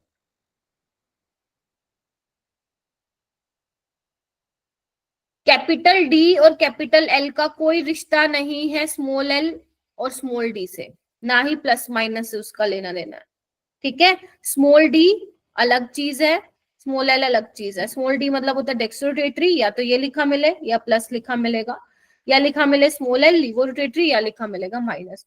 कैपिटल डी, मैं फिर बोल रही हूँ, ये क्वेश्चन नीट में आ चुका है स्टेटमेंट वाला बन के। कैपिटल डी और कैपिटल एल का रिश्ता नहीं है ऑप्टिकल एक्टिविटी से, यानी कि स्मॉल डी स्मॉल एल से। डी कॉन्फ़िगरेशन वाला क्लॉकवाइज घूम रहा है, एंटी क्लॉकवाइज घूम रहा है, आप नहीं बता सकते हो, ठीक है। पता लगा लोगे प्लस माइनस? Yes. जैसे Yes, अगर मैं ma'am. ग्लूकोज के स्ट्रक्चर पे जाऊं तो दिस इज योर ग्लूकोज का स्ट्रक्चर, तो हमें कौन से वाले कार्बन को देखना था? इधर आओ, जो CH2 के साथ वाला है, ये वाला। तो आप देखो CH2 के साथ वाला कौन सा कार्बन है? ये कायरल कार्बन है, लोवेस्ट एसिमेट्रिक कार्बन, लास्ट वाला। देखो, तो यहाँ पे OH आपका राइट हैंड साइड है, तो ये कौन सी कॉन्फ़िगरेशन का होगा? डी कॉन्फ़िगरेशन का होगा। और यही अगर लेफ्ट हैंड साइड होता तो ये एल कॉन्फ़िगरेशन का होगा, ठीक है। और एक चीज और, अगर तुम देखोगे डी और एल आपस में मिरर इमेजेस हैं, दिख रहा है आप सबको? Yes. तो यहाँ पे नोट करके लिखो, डी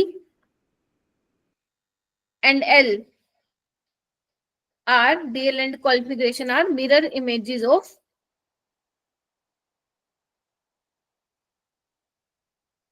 ईच अदर।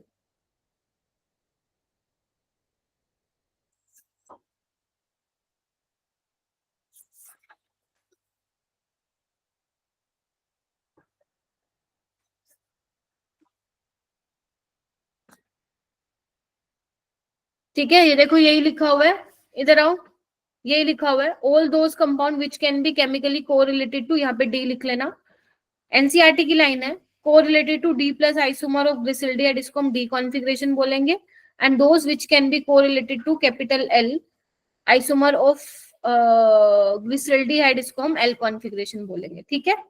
और असाइनिंग कॉन्फिगरेशन को पता लगाने के लिए तुम क्या देखते हो, लोवेस्ट एसिमेट्रिक कार्बन एटम को कंपेयर करते हो, ठीक है। तो लास्ट तुम्हें एसिमेट्रिक कार्बन देखना है, OH अगर राइट हैंड साइड पे है तो डी, लेफ्ट हैंड साइड पे है तो एल, ये देखो ऐसे ही हो गया तुम्हारा डी ग्लूकोज। Yes ma'am. ठीक है, इस तरीके से तुम्हें कर लेना है।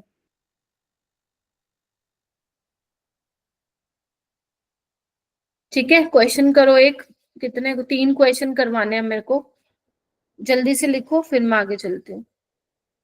लिख लिया। ठीक है,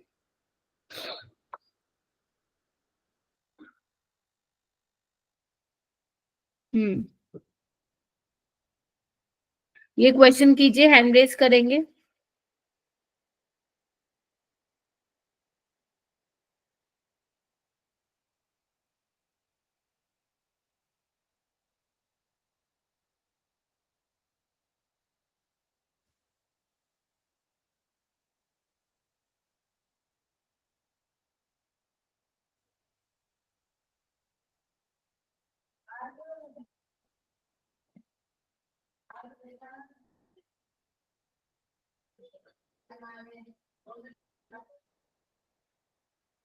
अंशिका शर्मा आप बताइए।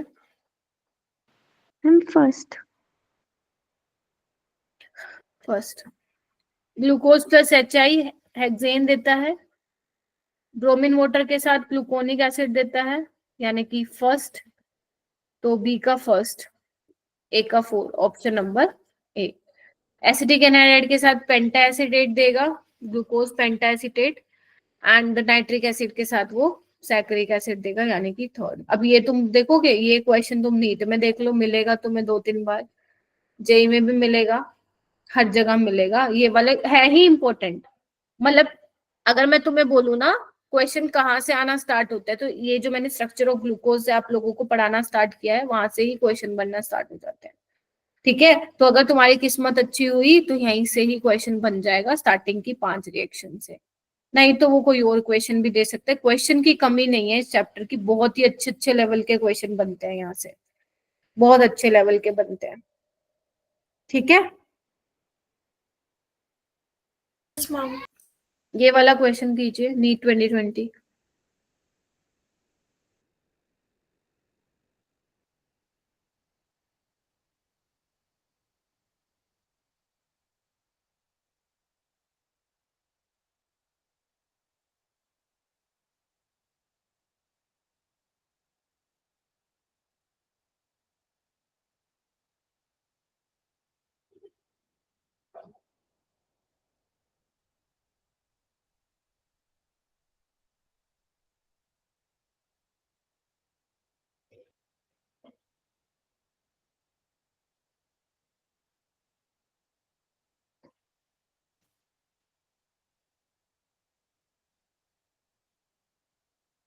अभिषेक नहीं हुआ क्या? इसमें हो गया। क्या आएगा? Ma'am second. You have to be confident about your answer. Yes, second is the correct one. Gluconic acid partial oxidation होता है, कंप्लीट ऑक्सीडेशन में तो सैक्रिक एसिड मिलता है। ये अभी तुम्हें शायद नहीं समझ में आएगा बिकॉज अभी मैंने पढ़ाया नहीं है। ठीक है, बाकी this is false statement. Gluconic acid is obtain by oxidation of glucose with nitric acid, नहीं, माइल्ड ऑक्सीडाइजिंग एजेंट होता है, तो this is also false. Gluconic acid is a monocarboxylic acid, not dicarboxylic acid, तो this is also false. ठीक है, yes ma'am. Yes ma'am.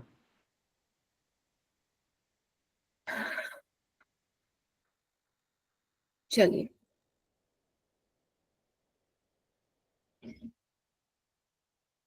चलो ये वाला करो।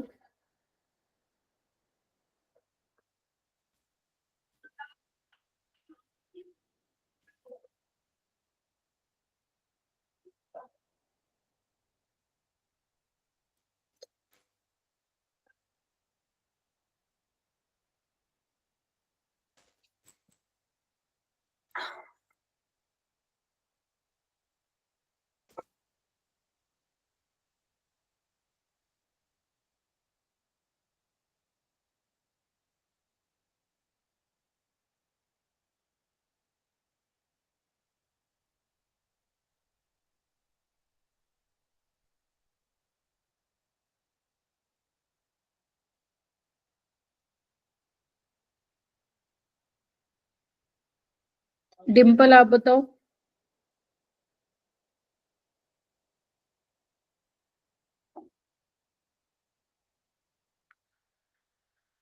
ऑप्शन डी होगा क्या, देखना। Yes, ma'am. Yes ma'am. Glucose जब तुम रिएक्ट कराओगे हाइड्रोक्सिलामीन के साथ, ये सारे जितने भी मैंने कराए हैं वो PYQ हैं। इलेन ऑक्साइम, तो तुम्हें ऑक्साइम का स्ट्रक्चर देखना है, ठीक है मैम, ऑक्साइम तो बना हुआ है, तो अब चेक करो ग्लूकोज का कौन सा सही स्ट्रक्चर है, और डी ग्लूकोज होना चाहिए। सब में OH राइट हैंड साइड पे है, तो ग्लूकोज का सही देखो, पहला दूसरा तीसरे वाले पे मैंने कहा था कॉन्फ़िगरेशन चेंज होती है, OHH होता है, तो इसका फोर्थ ऑप्शन सही होगा।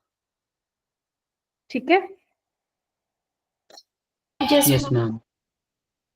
उसके बाद हम करेंगे, हेडिंग डालो, ओसाजोन फॉर्मेशन। अब ये ओसाजोन फॉर्मेशन क्या होता है, मैं थोड़ा सा आप लोगों को इसका दे देती हूँ बैकग्राउंड, है क्या ये। देखो लैब में जब हम लोग टेस्ट करते हैं ना, तो लैब में अभी तो शायद तुम्हें नहीं मिलेगा, बट जैसे तुम हायर जाते हो क्लासेस में, तो वहां पे क्या होता है, ओसाजोन फॉर्मेशन, ओसाजोन बनाते हैं हम लोग। पहले तो हमें ये पता लगाना पड़ता है जो टीचर ने हमें ऑर्गेनिक कंपाउंड दिया है उसमें कार्बोहाइड्रेट प्रेजेंट है या नहीं है। तो सबसे पहले हम वही टेस्ट करते हैं, कार्बोहाइड्रेट को पता लगाने के लिए आपके पास एक मोलिस टेस्ट होता है, जो कि हम आने वाली क्लासेस में पढ़ेंगे भी सही। उसकी हेल्प से हम ये पता लगा लेते हैं कि हमारे जो ऑर्गेनिक कंपाउंड है उसमें कार्बोहाइड्रेट है। Getting my point.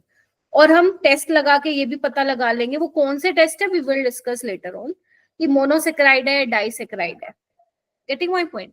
अगर आपको ये भी पता चल जाता है कि भाई साहब मोनोसेक्राइड है हमारे पास, तो उसके बाद हमें बनाना होता है ओसाजोन, बेसिकली डेरिवेटिव होता है। जब पता लगा लेते हैं ना हम ये है उसके, हम डेरिवेटिव बनाते हैं कंफर्म करने के लिए कौन सा क्या है।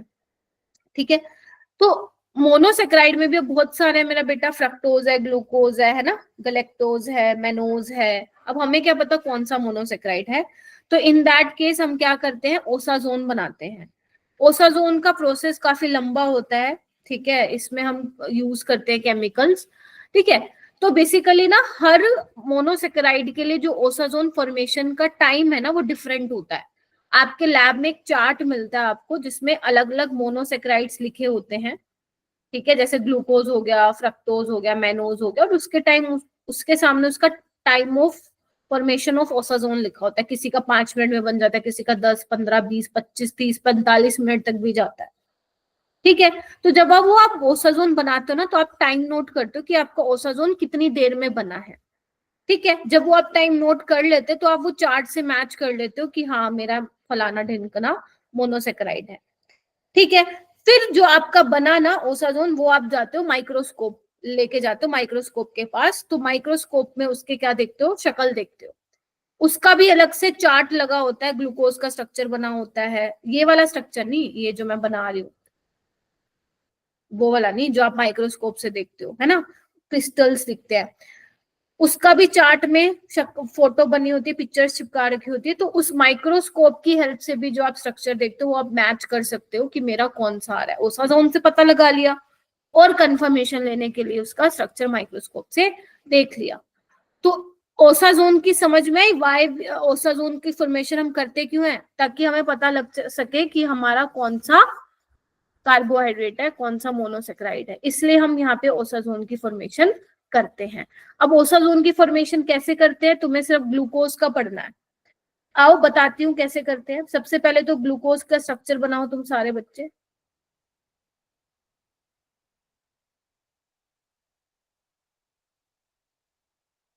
बना लिया? Yes ma'am. अब यहाँ पे हम यूज करते हैं फिनाइल हाइड्रोजिन। क्या सबको पता है फिनाइल हाइड्रोजिन का क्या होता है structure? PHNH NH2, this is phenyl hydrogen because hydrazine होता है NH2NH2। सबसे पहले हम क्या करेंगे, यहाँ से पानी निकालेंगे, बोलो हाँ के ना। तो जैसे ही पानी निकालेंगे तो देखना ये बन जाएगा, Yes, ma'am.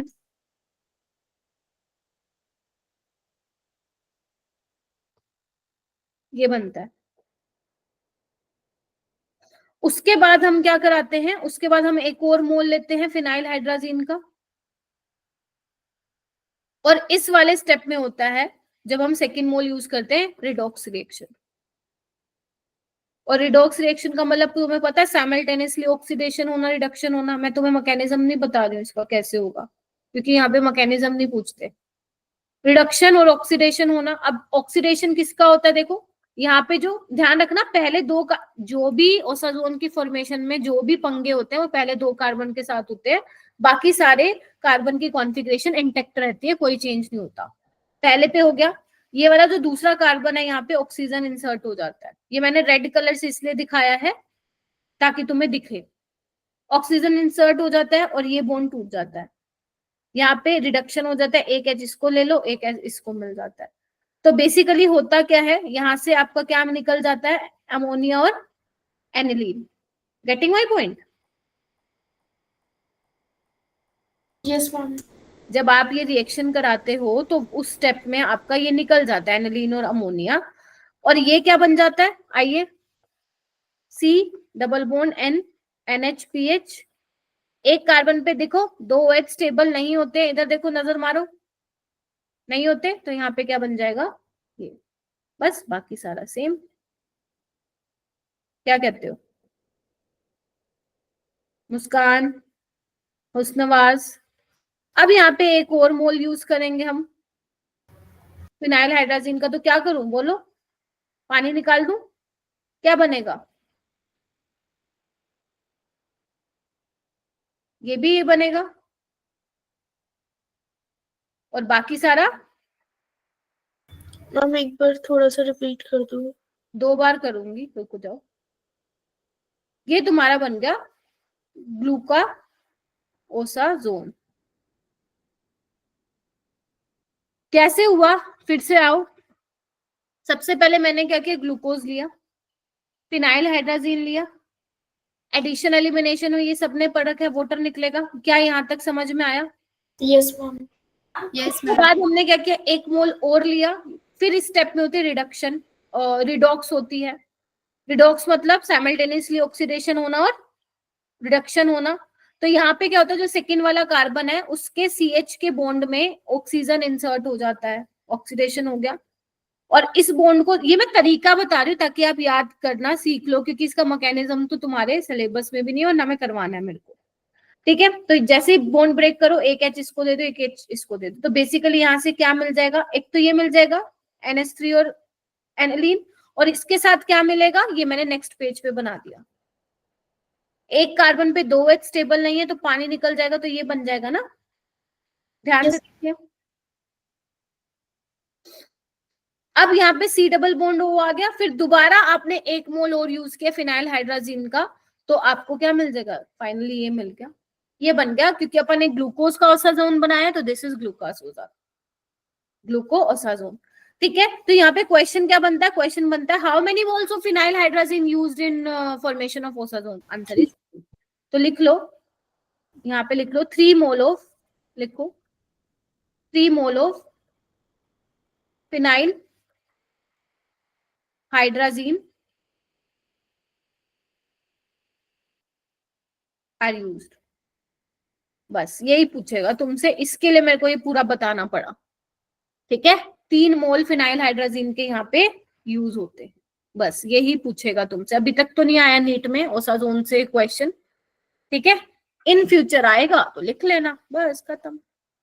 और ये भी पूछ सकता है कि ओसाजोन के टाइम पे कौन से 2 कार्बन की कॉन्फ़िगरेशन में चेंज आता है, कहाँ पे रिएक्शन होती है, पहले और दूसरे वाले पे। बाकी तीसरा, चौथा, पांचवा, छठा जो 4 कार्बन है उन पे कोई चेंज नहीं होता, कोई रिएक्शन नहीं रहती, वैसे के वैसे रहते हैं, ठीक है। तो ये तुमसे पूछा जा सकता है। बस आज के लिए इतना ही।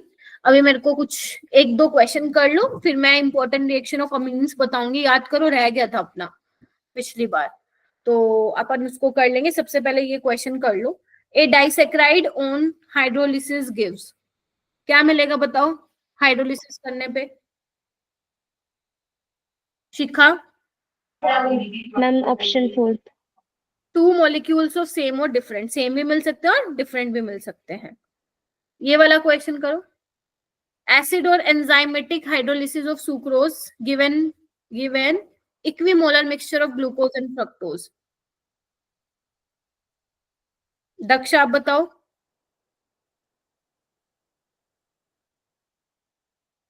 Yes, inversion of configuration. ठीक है, सिंपल क्वेश्चन थे। अब आओ, कुछ रिएक्शंस रह गई थी अमीन्स की बेटा, वो मैं लिखवा देती हूँ। आपको याद करनी पड़ेंगी ये रिएक्शन, तुम्हारे पास ऑप्शन है नहीं कोई। ठीक है, ये ध्यान रखना। नाइट्रोबेंजीन की सबसे पहले यहाँ पे रिएक्शन लिखिए।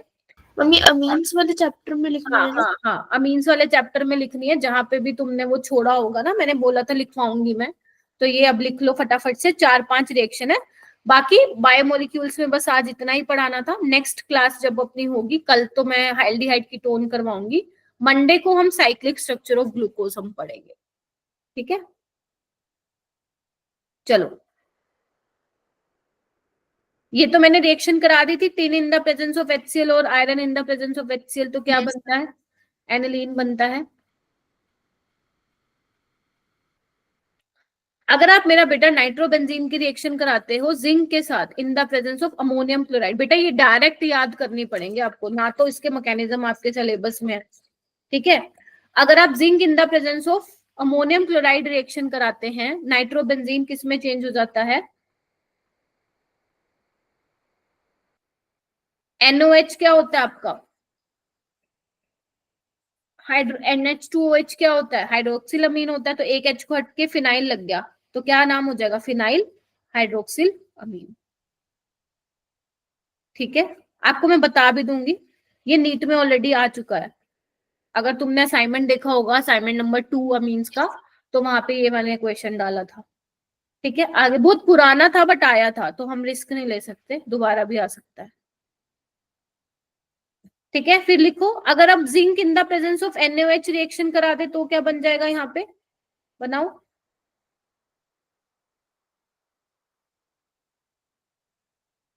Hydra azo benzene.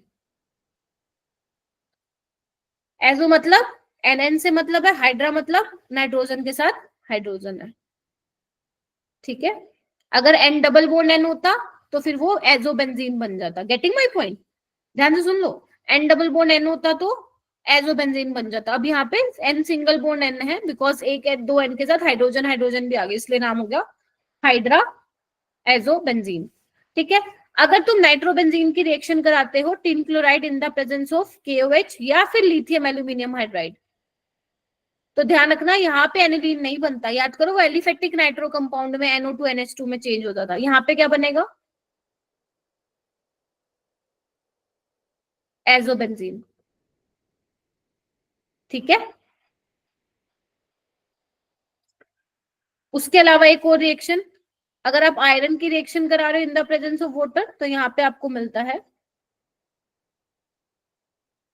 नाइट्रोसोबेंजीन। मैम इतनी गंदी रिएक्शन, क्या करें, करनी पड़ेगी, तभी तो लास्ट में करवाई है। जल्दी से इसको लिख लो, 2 और रिएक्शन है बस। अभी तक पेपर में कौन सी आ चुकी है नीट में? एक तो ये वाली आ चुकी है, ये वाली, ये वाली, ये 2 नहीं आई अभी अभी। ठीक है, लिख लिया सबने? Yes ma'am. उसके बाद अगर तुम नाइट्रोबेंजीन की रिएक्शन कराते हो वीकली एसिडिक मीडियम में, यहाँ पे लिखा मिलता है इलेक्ट्रोलिटिक रिडक्शन, या लिखा मिलेगा और वीकली एसिडिक मीडियम। ठीक है, और एक और रिएक्शन होती है जहां पे लिखा मिलेगा तुम्हें स्ट्रोंगली एसिडिक मीडियम, या फिर क्या लिखा मिलेगा? या लिखा मिलेगा इलेक्ट्रोलिटिक रिडक्शन। यहाँ पे 6 हाइड्रोजन इस तरीके से लिखे मिलते हैं। अच्छा खासा मैकेनिज्म होते हैं इनके, दो दो एक एक पेज के। आपको नहीं करना है। अगर वीकली एसिडिक मीडियम में मेरा बेटा, कुछ नहीं करना, एनिलीन बना के आ जाना। ये दोनों रिएक्शन ऑलरेडी नीट में आ चुकी हैं, तभी बता रही हूँ। स्ट्रॉन्गली एसिडिक मीडियम होगा तो यहाँ पे पैरा अमीनोफिनोल बनता है, ये थोड़ा इंपॉर्टेंट है। पैरा अमीनोफिनोल बनता है।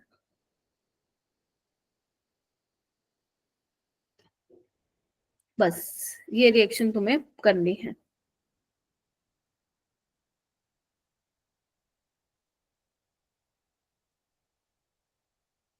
ठीक है, तो ये प्लीज लिख लेना। आई नो थोड़ी अजीब अजीब सी रिएक्शन है, ठीक है, तो इसको 2-3 बार रीड करोगे तो आ जाएगा। ठीक है, बस यही करना है। ओके, सो नेक्स्ट क्लास में, कल वाली क्लास में तो अपन वही करेंगे एल्डिहाइड कीटोन, जो उससे नेक्स्ट क्लास होगी मंडे या ट्यूसडे को, उसमें हम आगे फिर ये बायोमोलिक्यूल्स को आगे करेंगे। ठीक है, और बायोमोलिक्यूल्स का असाइनमेंट अभी नहीं दूंगी तुम्हें, अभी टेस्ट दे लो तुम संडे वाला, मंडे को दूंगी आराम से। और मेरी साइड से एल्डिहाइड कीटोन के सारे आंसर कीज आ गई थी, अमीन्स के दोनों असाइनमेंट की आंसर की रहती है अभी, है ना? Yes ma'am. हाँ, तुम्हें चाहिए होगी ना आंसर की, चाहिए तुम लोगों को या नहीं चाहिए? हम अभी तो नहीं चाहिए। अच्छा, नहीं चाहिए, ठीक है, फिर नहीं भेजती। मैम बनी भी नहीं है वैसे। मैं सोच रही हूँ जिन्होंने मेरे को असाइनमेंट भेज दिए ना, उन्हीं बच्चों की मैं वो ले लूं, क्या बोलते हैं, और उन्हीं के ही आंसर शेयर कर दूं ग्रुप में। चलो, कोई नहीं, दे दूंगी मैं।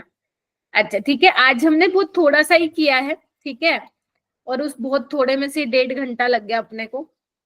ठीक है, तो अभिषेक क्या किया है, अब अपन क्या करेंगे ना, पास ऑन करेंगे 2-3 मिनट। सबसे पहले अभिषेक अपनी साइड से जितना समराइज करना चाहते हो करो एक बार, क्या क्या पढ़ाया मैंने।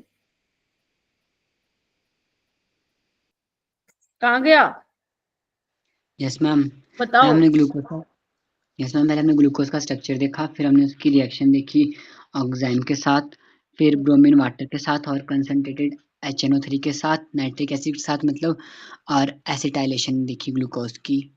ठीक है, ओके, ठीक है अभिषेक, अब तुम किसको पास ऑन करना चाहोगे,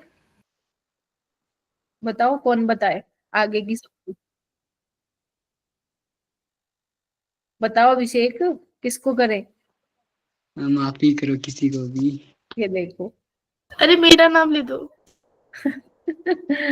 तनिष्का का ले चलो दो। तुम इसका बता दूंगी। हाँ, तनिष्का।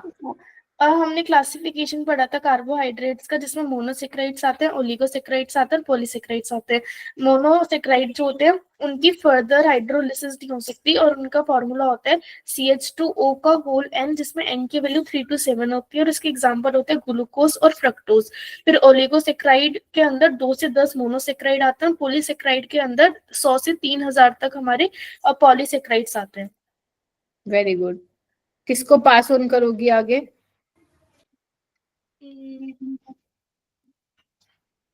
मुस्कान। मुस्कान कुमारी? कोई सी भी।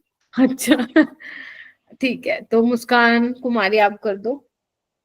मैम इसके बाद हमने शुगर एंड नॉन शुगर देखा। वो कार्बोहाइड्रेट जो जिनका टेस्ट स्वीट होता है उन्हें हम शुगर्स कहते हैं, और जिनका टेस्ट स्वीट नहीं होता उन्हें हम नॉन शुगर कहते हैं। मोनो और डाइसेक्राइड्स होते हैं हमारे शुगर्स होते हैं, और जो पॉलीसेक्राइड्स होते हैं वो नॉन शुगर्स होते हैं। ठीक है, आगे का मुस्कान बताएगी कि जब मैंने ग्लूकोज की रिएक्शन माइल्ड ऑक्सीडाइजिंग एजेंट के साथ करी तो मुझे क्या मिला था, और जब स्ट्रॉन्ग ऑक्सीडाइजिंग एजेंट के साथ किया तो क्या मिला था। मैम जो हमने माइल्ड के साथ किया तो हमें ग्लूकोनिक एसिड मिला था।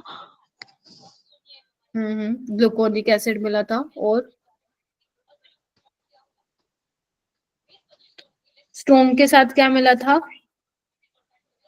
हुस्नवाज मैम बता दे। पेंटा एसिड। ना, पेंटाएसिटेट तो एसिटाइलेशन पे मिला था। क्या मिला था स्ट्रॉन्ग ऑक्सीडाइजिंग एजेंट के साथ? सैकरिक एसिड मिला था, यस। और अगर तुम ग्लूकोनिक का भी करा दोगे स्ट्रॉन्ग ऑक्सीडाइजिंग एजेंट के साथ तो सैकरिक एसिड मिलेगा।